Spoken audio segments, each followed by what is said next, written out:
Shabbat Shalom.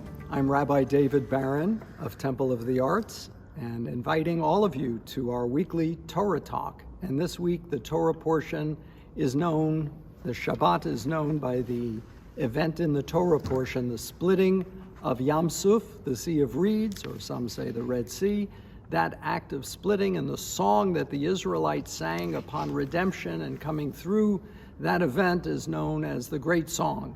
And we call it Shabbat Shira, the Sabbath of song, because of that great song that was sung, the song of deliverance and exaltation. Now, the Torah reading is really fascinating for a number of reasons, and I think it has messages for each of us. I like to look at today's events through the lens of the Torah portion, and this week is no exception. Actually, it's quite pertinent. What was the example of the splitting of the Sea of Reeds? You know, many scientists have different explanations on how some events like that could have occurred. Some dismiss it as absolute fantasy, but the archaeological record is actually revealing some fascinating details. A researcher, Brad Sparks, found a inscription, a hieroglyphic inscription, showing Egyptian soldiers floating on the water. Could that have referred to the event of the Israelites' deliverance from slavery into freedom and passing through the waters of the Sea of Reeds or Red Sea and their ultimate victory, and the Egyptians who followed in hot pursuit being drowned as the waters closed?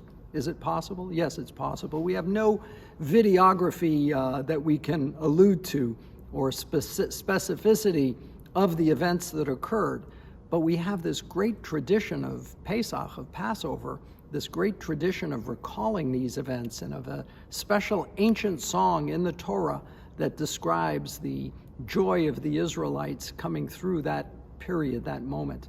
And according to the Talmud, there actually was an episode that occurred right at the shore of the Red Sea, of the Sea of Reeds, before it split.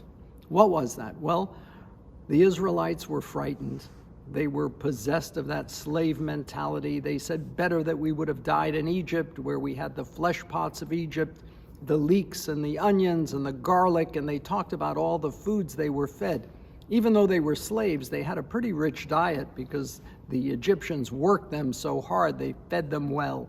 And the Israelites were possessed of that locked-in mindset that they were slaves, that they were doomed, that there was no hope. And I know a lot of us can feel that way under these circumstances that we're all experiencing now with this dreadful pandemic and the ensuing lockdowns. And there's a lot of depression and a lot of anxiety going around. But it took one man, according to the Talmud, Nachshon ben Aminadav, the son of Aminadav. He walked into the water before the water split.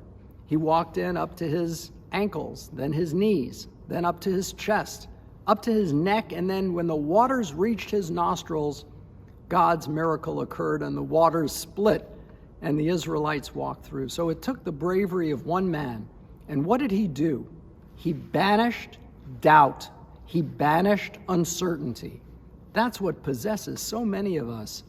We go through our mind and play so many mind games and over-analyze situations. And sometimes we have to act on faith, on our belief system. If we have that faith, that belief, we go forward. And I know many of us have done this in a lot of different spheres of life, that we've acted on that deep intuitive belief. And for us as a Jewish people, this is part of our legacy, to act on our beliefs.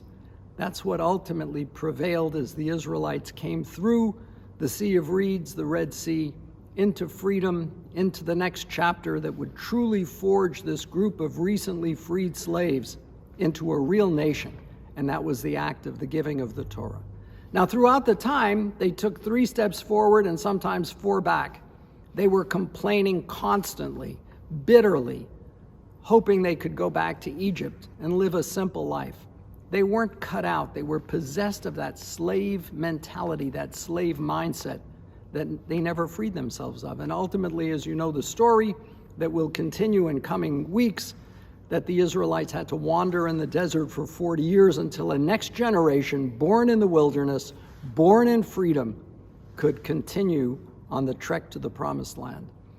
So I'd like us to take that message, and in that song, that beautiful song, we have a great quote among many quotes from that beautiful song of the splitting of the sea.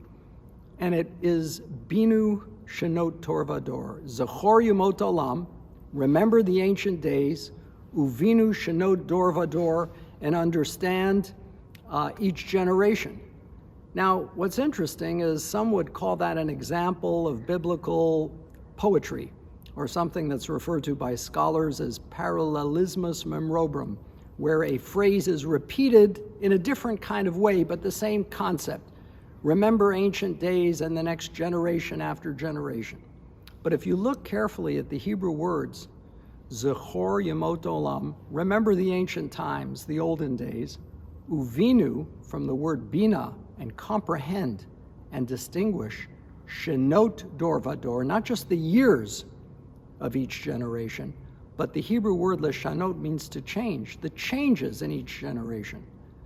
Things have changed dramatically in our lives, even though some things and some values remain the same, like freedom and the preciousness of freedom. There are changes all around us. Look at technology. I mean, how many of us could live without our iPhone or our device, our mobile device? And look at the influence of the great social media giants that have become monopolies in our society and how powerful they are. These things never existed before. And we have to try to understand how those technologies don't rule us, but we maintain our freedom and we determine how they should interact in our society. And it'll take some brave people like Nachshon to take that first step and confront any attempts at censoring free speech. That's what we fought for in this nation. That's what our ancestors believed in, the idea of freedom, to be free to express our opinions and disagree.